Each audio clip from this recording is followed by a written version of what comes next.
Alignment ఒక్కొక్క దగ్గర 3 నుంచి 4 సార్లు మారింది అలైన్మెంట్. ఫస్ట్ లో RRR అని తలపెట్టినప్పుడు మేము NHAతో మాట్లాడినప్పుడు మేము శాటిలైట్లకి వెళ్ళి చేస్తాం. ఆ శాటిలైట్ మ్యాపింగ్ పోరంబోక్ ల్యాండ్ నుంచి, కొండల నుంచి, గుట్టల నుంచి రోడ్డు తీసుకుపోతుంది కాబట్టి జనావాసాలకు ఇబ్బంది లేకుండా ఉంటుంది.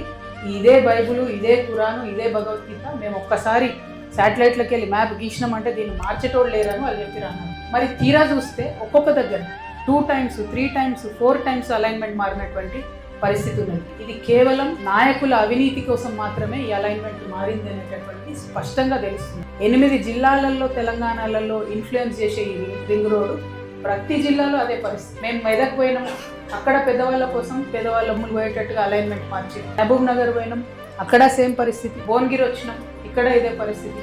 చౌటుప్పల్ల సేమ్ పరిస్థితి. ఇక నేను పేర్లు చెప్తేనేమో తెల్లారులేస్తే నన్ను అందరూ దిగుతారు కాబట్టి పేర్లు నేను చెప్తలేను. కాకపోతే పేదవాళ్ళ భూములు తప్పేయడానికి, వెంచర్లు తప్పేయడానికి, కాలేజీలు తప్పేయడానికి అలైన్మెంట్ మార్చుకొని పేదల భూములకి వెళ్ళిపోతున్నాయి.